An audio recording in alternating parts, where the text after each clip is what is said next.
You and I are going wine shopping together. You can find a sensational bottle of wine for criminally low prices. Let's get started exploring and tasting new wines together.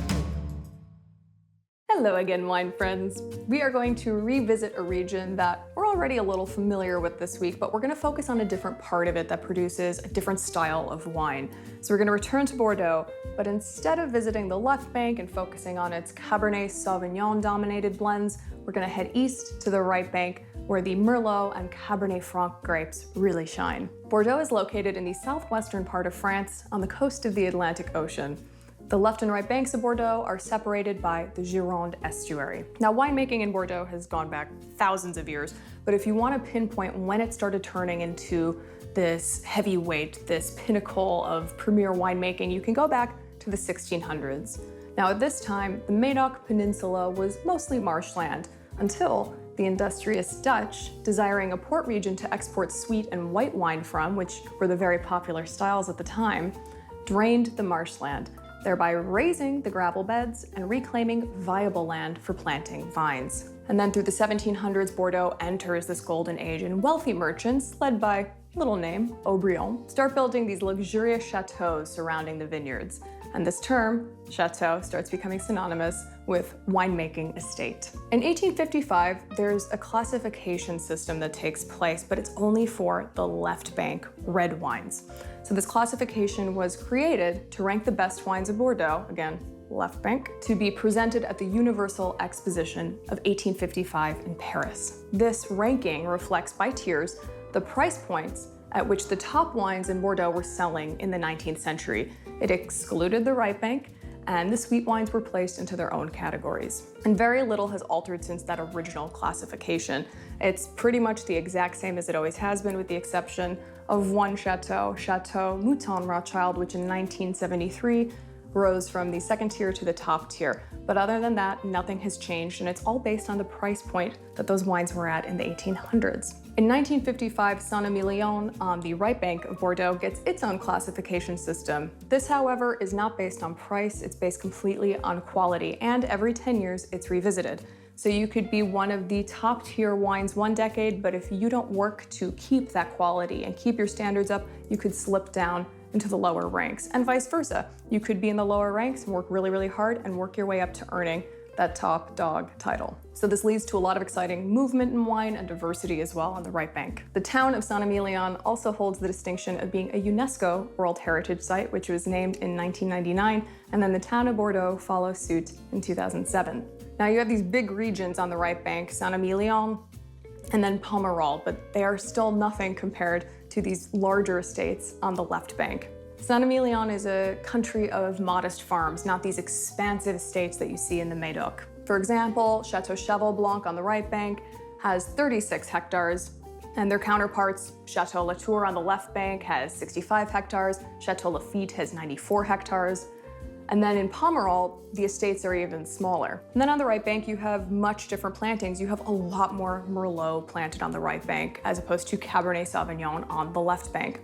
And because of that Merlot in the blend adds this richness, this juiciness, this approachability as well. The right bank wines tend not to need as much age before drinking. Tend to, when you start getting up in some of those Petrus, Cheval Blanc, those can go for quite a long time. But for the most part, a lot of these wines are incredibly friendly and approachable in their youth and are only really meant to age 3 to 5 years. And that's one of the things I love about right bank wines and about Merlot. Merlot gets such a bad rap because of a certain film, but it's a really, really elegant grape. It can be an elegant grape, and nowhere else in the world do you really find people doing Merlot the service and the honor that it deserves, as you do in the right bank. These people know what they're doing with this grape, and the wines are just so fun and juicy and fresh. Again, they can age really, really well, but because of all this, they tend to be priced a little more friendly as well.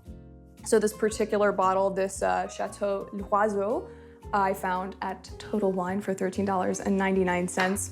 One of many. You can find a lot of right bank Bordeaux wines all over the place for really good prices, and they're really good quality as well. So now this one is from a region called Bordeaux Supérieur, which, as they tell you on this label, is located 20 minutes southwest of Saint-Emilion, which we learned about. Very big region on the right bank.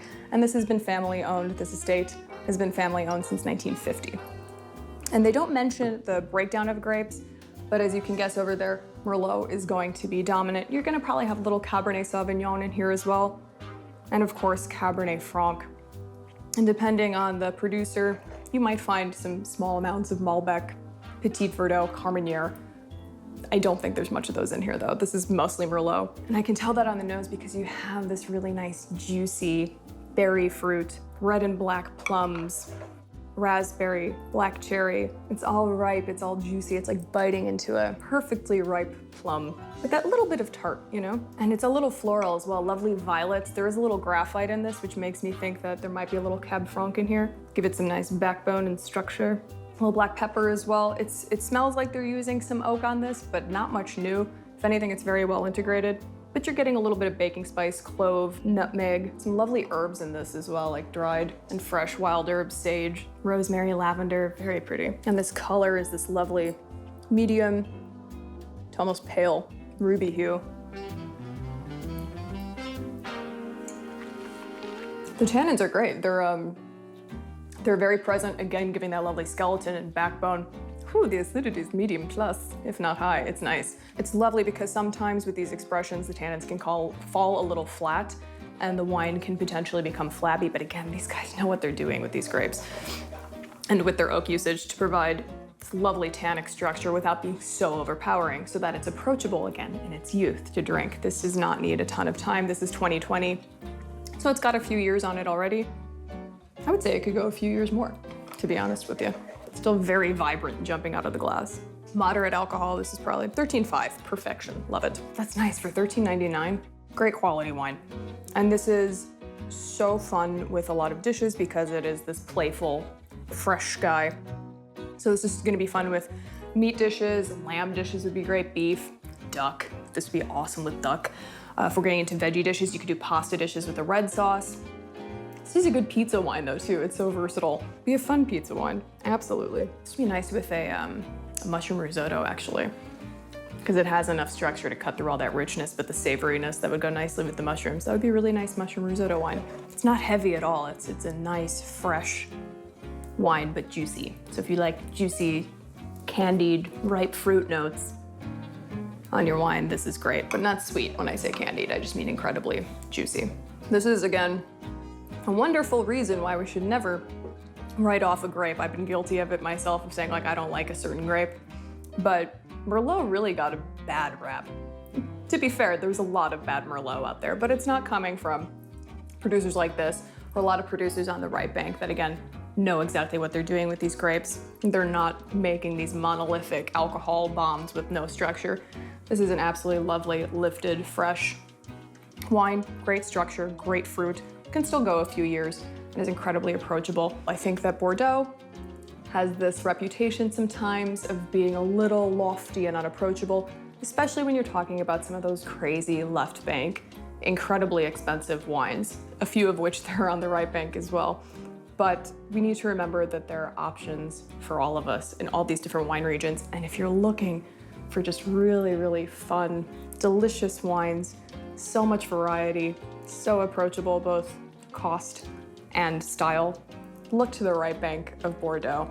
It's an awesome, awesome area that I need to drink more of. And I'm reminded of that again, drinking with you all. So let me know what you think. Try some more Merlot. This whole sideways thing needs to end. Drink more Merlot. Let me know what you think. Pick yourself up a bottle of this particular right bank Bordeaux, any particular right bank Bordeaux. If you're opening Cheval Blanc or Petrus, call me, you let me know.